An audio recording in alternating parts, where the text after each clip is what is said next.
Hey guys, subscribe for daily content, and if you're shopping for gear, make sure you check out the description for the newest items at some of the very best online retailers. There's also links for some of the items that I personally recommend. Thanks! What's going on YouTube? Metal Complex here, and today I've got another interesting knife review / knife overview to share with you guys. This is the Kizer Task with the, they call it the clutch lock. So what Kizer calls theirs. Everybody has one of these crossbar locks now, so it's hard for me to remember. But this was designed by a designer named Nick Consoli. I am so sorry if I'm mispronouncing his name. I am unfamiliar, but I wanted to make sure that you guys knew. This is a knife that is available. I think it only has one configuration. I will link it right down in the description. You guys can check it out if you want to. It does help my channel when you use those links, but that's entirely up to you. Thanks so much to my patrons for supporting me, and please make sure to follow me on Instagram at metal_complex. Let's go ahead and get a measurement of this knife. The overall length is coming in at 7 1/4 inches. 3 inches for the blade. You could call that 3 1/8. Depends on where you measure. About in the middle, it's about 3 1/8. Cutting edge is 2.75 thanks to the forward choil area. Let's go ahead and do some size comparisons. Any custom scales you find in this section can be found down in the description under Original Goat and others, where, there it is. God, that thing's been hiding. The Demco 80-20.5. This is much closer to the size of the 80-20.5. Let's take a look here at the ergonomic profile.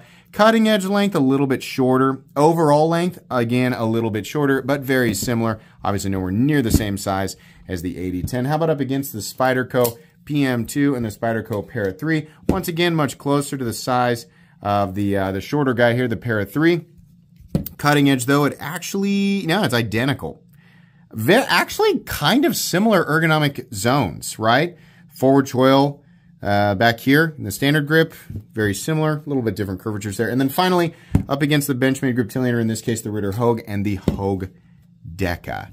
Let's go ahead and talk about the action. This knife runs on bearings and utilizes Kizer's, keep wanting to call it the crutch bar. The clutch lock, which is a crossbar lock. The lockup is plenty good. That's all that I require of it in terms of lockout strength.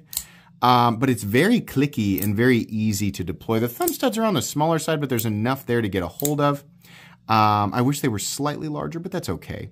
The line in the blade is purely aesthetic. It is not one that you can get at, not efficiently anyway. You'll be fighting it for way too long. You just use the thumb studs, but it works well enough. The action is very smooth. The omega spring tension on this is, I don't know, I guess I would call it kind of medium, but it's good, and the lock bar is not loosey-goosey flopping all over the place, which is what I look for.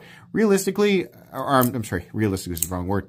Truthfully, it's got good action, right? It's the one means of deployment it has. You can do it easily, right? Reverse flick, forward flick, pull the crossbar lock back. There's no stick, and the blade drops incredibly smooth. That's what we like to see. So very, very good action. Let's do carry profile thickness up against the Spyderco Para 3. It's really almost identical. Length and height up against the PM2 and the Para 3. You can see here this guy really doesn't take up all that much room in the pocket. It's honestly slightly shorter than Para 3, nowhere near as tall as either.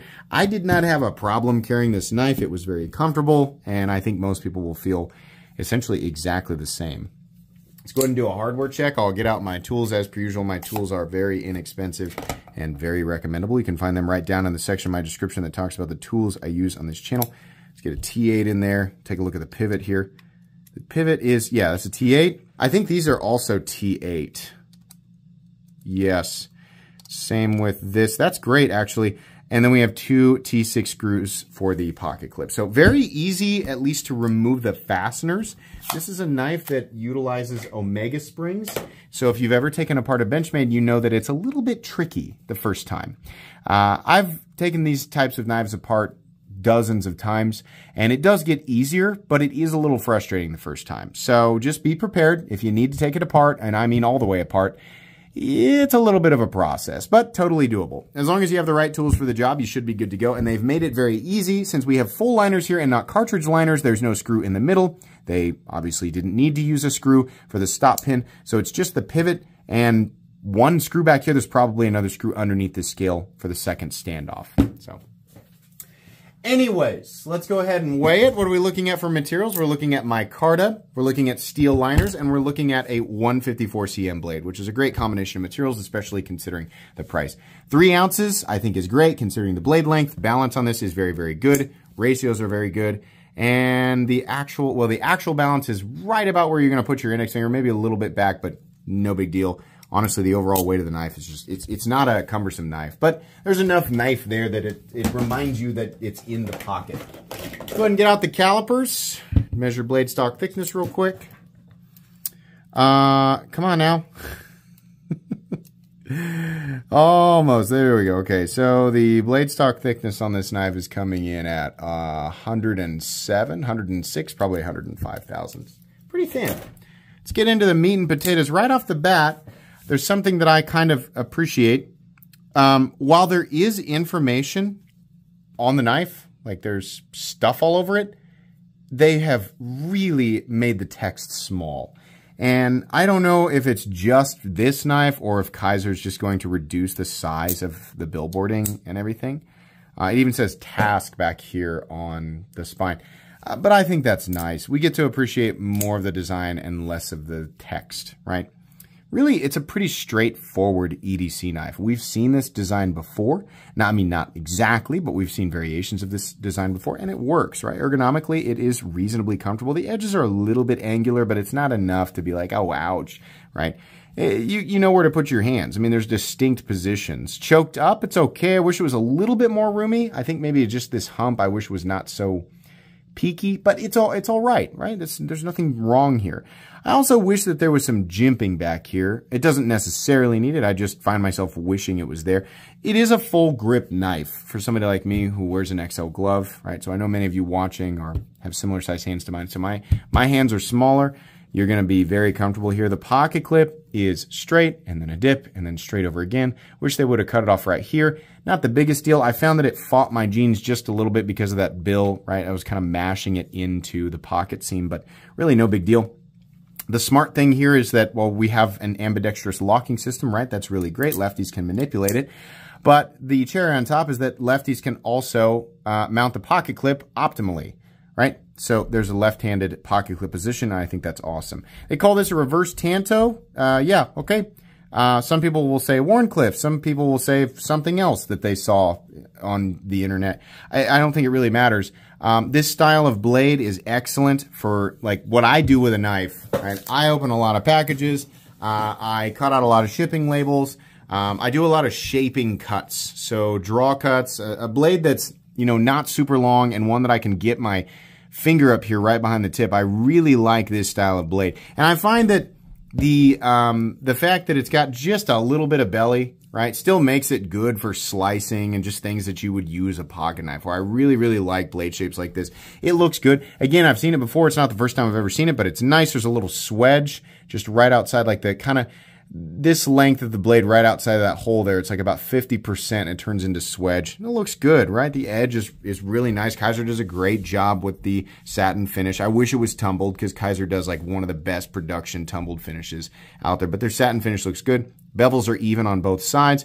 Little tiny bit up here will shave off your fingernails. I think you can see I'm getting a little fingernail dust, but nothing anywhere that I would call overly sharp, right? The sharpest part of the blade is, as it should be, right there on the edge. So really, overall, a very utilitarian blade that probably could use a little bit of jimping, and ergonomically it could use a little more room in this position, but everything is functional. Nothing is purely aesthetic. It really does work.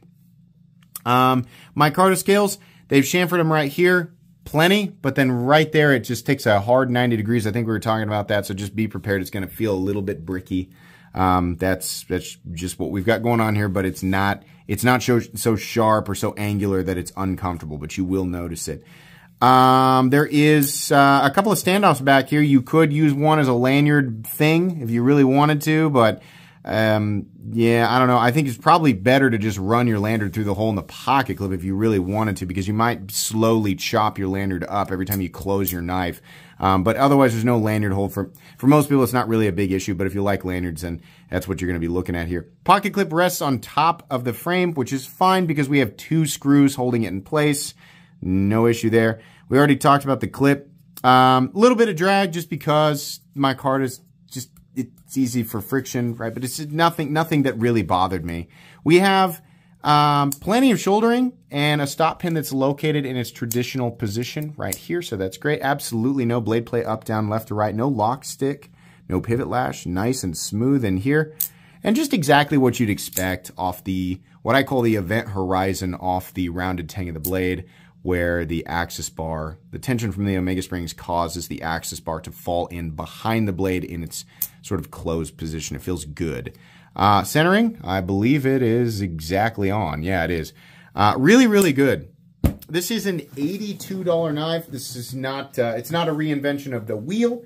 It's certainly something we've seen before in different forms, but it's a good combination of materials, and Kizer is, you know, executing very, very well in kind of a weird territory. I like the 154 CM. I like the micarta. I think I would have loved to see this as a nested full steel liner lock. I'm sorry, not a liner lock. A nested, I would like to see nested liners in this instead of lipped, like all the way out. And I also would have liked to see the micarta contoured a bit. I would like to see this area slightly bigger and some jimping back on the spine, and maybe some slightly larger studs, right? Maybe some space in here behind the stud and then some rounding on the top of the stud, make it slightly more comfortable. These are just minor critiques, minor teeny tiny little things. And everything I'm suggesting there might make it slightly more expensive. But either way, Kizer is executing this design very, very well in kind of a weird territory. Like once you get under $75 in my book, you know, there's like a certain criteria I expect things to meet. But this is using 154 CM, and while it is kind of plain aesthetically and in terms of the materials, Kizer's quality is very, very good, and it's apparent here. It doesn't feel like a budget knife, but it also doesn't feel like an ultra premium knife. It's in that weird sort of in-between spot. So the fact that they got it as close as they could to at least where I consider budget territory, while still bringing us that sort of inexplicable quality that's outside of the budget realm, I think that's pretty good. I really don't have a problem with this, right? I don't think collectors and enthusiasts are necessarily going to go out of their way to pick this up, but if you're looking for a nice pocket knife and you're on a little bit of a budget, but you don't mind going maybe a little bit higher than true budget territory, this is a good choice. Not a knife that I think people need to be rushing out and buying and beating down doors for, but it's a good pocket knife. So for that reason, it's going to go on my most, I say it's on my most recommended, but it's kind of like with a little asterisk. Like there's a lot of competition at this territory. Like this is good. If you buy this for $82, you're going to be happy with it. It's a good knife, right? I think the design is just fine. It doesn't blow my socks off, but the price is good. So that's really all I have to say about it. Short and sweet. Not a whole lot going on here, but a good design. Please, and links for this in the description. Again, please make sure to follow me on Instagram at metal_complex. If you enjoyed this video, leave a like. If you'd like to check out my other content, I do, of course, have lots of videos of knives that are either expensive or inexpensive that I do or don't like, so check those out. And if you enjoy all my content, go ahead and click on that Metal Complex logo right there and subscribe, because there's definitely more coming. Thanks again for watching, everybody, and have a great day.